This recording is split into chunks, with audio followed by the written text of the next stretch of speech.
Hello friend, मैं Satyendra Singh Rathore perfection PSC अकादमी में आपका स्वागत है। इकोनॉमी का नया लेक्चर आर्थिक शब्दावली का भाग 3 प्रस्तुत है। इसमें सबसे पहला जो टॉपिक है वो है कोर सेक्टर। कोर सेक्टर किसे कहते हैं?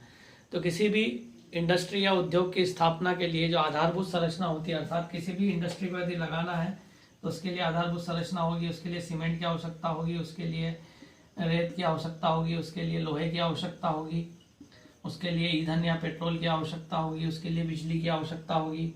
इनके बिना कोई भी इंडस्ट्री इस्टेब्लिश नहीं हो सकती। ये क्या कहलाता है?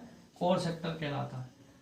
अर्थात पैसा तो एक अलग है, सेकेंडरी है, लेकिन ये जो है आधारभूत संरचना का क्या करते हैं? निर्माण करते हैं। इसे ही क्या बोला जाता है? कोर सेक्टर कहा जाता है। सीमेंट है, रेत है, लोहा है, लकड़ी है, बिजली है, ये क्या कहलाता है? Core sector. तो कोर सेक्टर वह आधारभूत भाग होते हैं किसी भी इंडस्ट्री के लिए जो कि उसके आधारभूत संरचना में क्या होते हैं? निर्माण में सहायक होते हैं। अगला जो है आपका हिनार्थ प्रबंधन।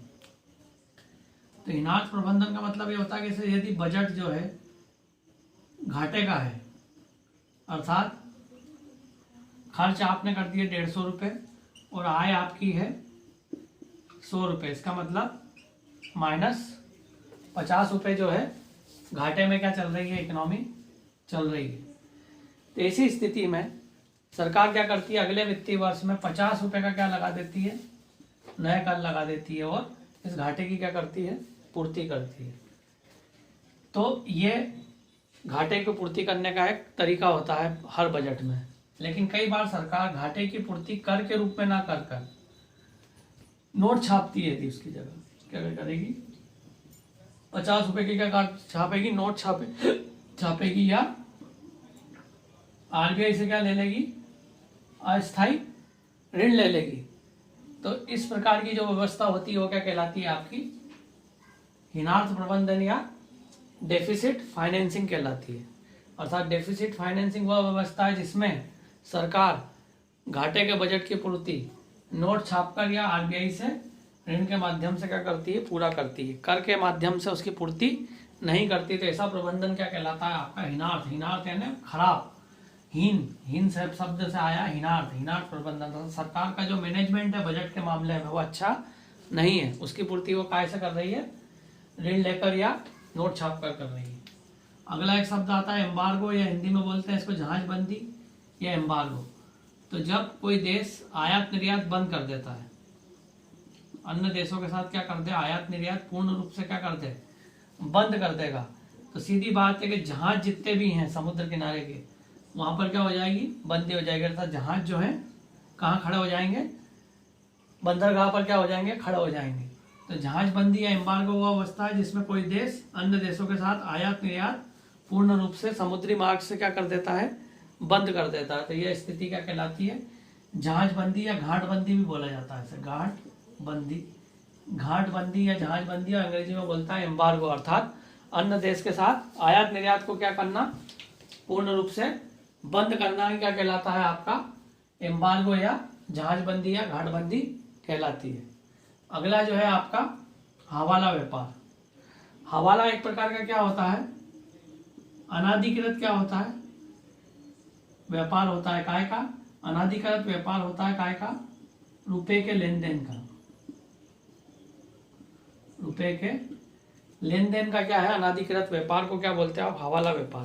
कहने का मतलब ये है कि यदि रुपया जो है, जैसे मान लो दिल्ली से बंबई आपको भेजना है, एक व्यक्ति के से दूसरे व्यक्ति के बैंक अकाउंट में चेक के माध्यम से भेज सकते हो या ऑनलाइन क्या कर सकते हो? ट्रांसफर कर सकते हो। तो ऐसी स्थिति में जो पैसा है, जैसे ए से बी की ओर जो गया, वो यदि बैंक के माध्यम से जाता है तो वो इनकम टैक्स के विभाग की नज़र में रहता है। अर्थात इनकम टैक्स विभाग की नज़र में रहता है। यदि एक व्यक्ति ए ने बी को दिल्ली से मुंबई जो है 5 करोड़ रुपए क्या किए, यदि मान लो भेजे हैं बैंक के माध्यम से, तो इनकम टैक्स विभाग की क्या नज़र में रहेगा? वो पूछेगा ए से कि इस 5 करोड़ पर आपने टैक्स दिया है कि नहीं। जो प्राप्त करेगा उसे भी वो बोलेगा कि 5 करोड़ पर आप टैक्स अदा कर रहे हो कि नहीं कर रहे हो। तो हवाला व्यापार में क्या होता है? अनाधिकृत रूप से क्या होता है? सरकार से इनकम टैक्स की से छुपा कर रुपये को क्या करते हैं? अनाधिकृत रूप से क्या करते हैं? एक जगह से दूसरी जगह भेजा जाता है। अर्थात अनाधिकृत रूप से मुद्रा का या रुपये का क्या होता है, लेन देन होता है, जो कि सरकार की नज़र से या इनकम टैक्स विभाग की नज़र से बचाकर क्या है किया जाता है। तो ये ऐसा व्यापार क्या कहलाता है, हवाला व्यापार। हवाला व्यापार में मान लो दिल्ली और एक है मुंबई। मान लो दिल्ली से मुंबई में आपको 5 करोड़ रुपए भेजना है, तो ऐसी स्थिति में बैंक के माध्यम से यदि आप भेजोगे तो उस पर आपको क्या चुकाना पड़ेगा, टैक्स चुकाना पड़ेगा। तो हवाला व्यापार में क्या होता है, हवाला की एक फर्म में दिल्ली में होती है, एक फर्म कहाँ होती है, मुंबई में होती है। ए व्यक्ति को बी व्यक्ति को पैसे देना है, यदि मान लो 5 करोड़ रुपए, तो वो क्या करता है, ए व्यक्ति जो है वो दिल्ली की फर्म के पास जाता है और कह देता है मुझे 5 करोड़ रुपए मुंबई पहुंचाना है, तो मात्र छोटे से कमीशन में, मान लो 1,00,000-2,00,000 रुपए में वो पैसे दिल्ली से मुंबई में, वो यहाँ से वहाँ फोन कर देता है और बी व्यक्ति को वहाँ से पैसा मिल जाता है और इसको कमीशन प्राप्त हो जाता है हवाला व्यापारियों को। तो हवाला व्यापार रुपए का क्या होता है, अनाधिकृत क्या होता है, व्यापार होता है जिसमें टैक्स की क्या की जाती है, चोरी की जाती है, कर की क्या की जाती है, चोरी की जाती है। ऐसा व्यापार हवाला व्यापार कहलाता है। अगला है माइक्रो फाइनेंस। माइक्रो फाइनेंस या सूक्ष्म वित्त। जब भी बैंक जो है जो ऋण देती है, उसके एवज में बैंक क्या जमा करवाती है, हर व्यक्ति से सिक्योरिटी जमा कराती है। सिक्योरिटी जमा कराती है, यानी जैसे मान लो होम लोन दे रही है तो जमीन के क्या करेगी, कागज क्या करवा लेगी, जमा करा लेगी। तो ऐसी स्थिति में हर व्यक्ति के पास सिक्योरिटी नहीं होती बैंक से लोन लेने के लिए, तो और कोई व्यक्ति यदि बैंक से लोन लेना चाहता है, उसके पास सिक्योरिटी नहीं है, तो ऐसी स्थिति में फिर उसे लोन कैसे मिलेगा। तो माइक्रो फाइनेंस एक नया कॉन्सेप्ट आया जिसमें 20 से 25 लोग आपस में क्या करेंगे, आपस में मिलेंगे और एक योजना जो है प्रस्तुत करके देंगे बैंक को। तो 20 से 25 लोग की जो सामूहिक जो गारंटी है, सामूहिक गारंटी है, वही काहे का काम करेगी, सिक्योरिटी का काम करेगी। अर्थात इन 20-25 लोगों की जो साख है मार्केट में, वो साख ही काहे का काम करेगी, सिक्योरिटी का काम करेगी। अर्थात इन 20-25 लोगों को किसी प्रकार की कोई संपत्ति जो है बैंक में नहीं रखना पड़ेगी, लेकिन 20 और 25 लोग की जो साख है वो इससे क्या होती है, प्रभावित होती है। तो ये 20-25 लोग मिलकर एक योजना प्रस्तुत करते हैं बैंक में, फिर बैंक जो है इन्हें माइक्रो फाइनेंस के रूप में एक राशि ऋण के रूप में क्या कर देता है, स्वीकृत कर देता है। फिर इस ऋण को ये 20-25 लोग कोई भी छोटा मोटा व्यापार करके क्या करते हैं, चुकाते हैं, उसके लाभ अपने पास रख लेते हैं और धीरे धीरे उसकी किस्त क्या करते हैं, चुकाते हैं। तो माइक्रो फाइनेंस गरीबी से उबरने का क्या है, अच्छा तरीका है, जिसमें भी कई लोग आपस में मिलकर क्या कर सकते हैं, समूह बना लेंगे, जिसको बोला जाता है सेल्फ हेल्पिंग ग्रुप। जितने भी सेल्फ हेल्पिंग ग्रुप होते हैं उनको बैंक माइक्रो फाइनेंस के हिसाब से ही क्या करती है, ऋण प्रदान करती है। तो माइक्रो फाइनेंस गरीबों को लोन देने की क्या है, एक व्यवस्था है जिसमें बिना सिक्योरिटी रखे उन्हें क्या प्राप्त हो जाता है, ऋण प्राप्त हो जाता है। और जो लोगों की जो साख है, क्रेडिट है लोगों का, वही काय का काम करता है, सिक्योरिटी का काम करता है। अगला है टेंजिबल एसेट्स। टेंजिबल एसेट्स वो एसेट्स होते हैं या वो संपत्ति होती है जो दिखाई देती है।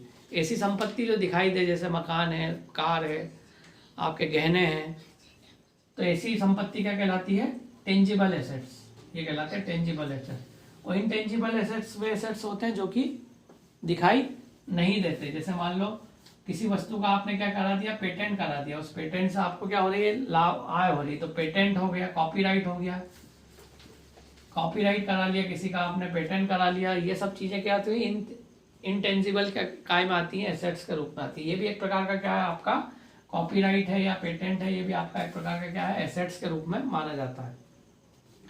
तो ये हो गया आपका शब्दावली। और एक शब्दावली आप देखो, बायर्स मार्केट, ये बहुत बार परीक्षा में पूछी जाती है। बायर्स मार्केट या क्रेता बाजार, क्या होता है, क्रेता बाजार या बायर्स मार्केट। तो बायर्स मार्केट में क्या होता है, दो चीजें होती हैं, यदि मांग और पूर्ति। मान लो बाजार में यदि वस्तु की मांग क्या है, कम है, वस्तु की मांग क्या है, कम है, तो ऐसी स्थिति में जो क्रेता होता था, जो खरीदने वाला होता है, बायर्स, उसको वस्तुएं क्या होती है, कम दाम पर मिलती है। ऐसा बाजार क्या कहलाता है, बायर्स मार्केट कहलाता था। जब मंदी की स्थिति होती है मार्केट में, सीधी बात है, जब रिसेशन आया है और मांग क्या हो गई है, कम हो गई है तो वस्तुओं के दाम क्या हो जाते हैं, गिर जाते हैं। वस्तुओं के दाम गिर जाते हैं तो उस समय दुकानदार नुकसान की स्थिति में होता है। तो ऐसा बाजार क्या कहलाता है, बायर्स मार्केट। जैसे वर्तमान में कोरोना काल में हम देख रहे हैं कि सभी वस्तुएं जो है कि दाम क्या हो गए, गिर गए हैं, क्योंकि मार्केट में मांग क्या है, कम हो गई है। लोगों के पास लिक्विडिटी कम होने से बाजार में क्या आ गई, मंदी आ गई है। तो ये मार्केट किसका कहलाएगा, ये क्रेता का, बायर्स का, जो खरीदार है उनका मार्केट हो गया इस समय। इस समय जो व्यापारी है वो काय की स्थिति में है, नुकसान की स्थिति में। तो ऐसा मार्केट क्या कहलाता है, आपका बायर्स मार्केट। लेकिन हम जब देखते हैं कि जब दाम बढ़ जाते हैं, अर्थात मांग में क्या हो गई, वृद्धि हो गई और दाम बाजार में वस्तुओं के बढ़ गए, तो व्यापारी क्या होता है, लाभ की स्थिति में होता है। तो जब व्यापारी लाभ की स्थिति में होता है तो ऐसा मार्केट क्या कहलाता है, सेलर्स मार्केट कहलाता है।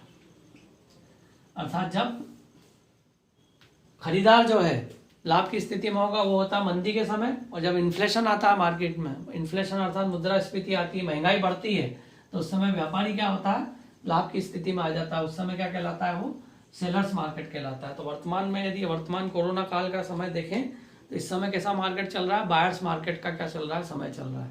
धीरे धीरे जब कोरोना खत्म होगा, इकोनॉमी जब वापस पटरी पे आएगी, इन्फ्लेशन थोड़ा बढ़ेगा और वस्तुओं की मांग जब बढ़ेगी, लोगों के पास जब लिक्विडिटी बढ़ेगी, तो फिर मार्केट वापस किसका आ जाएगा, सेलर्स मार्केट क्या हो जाएगा, अस्तित्व में आ जाएगा।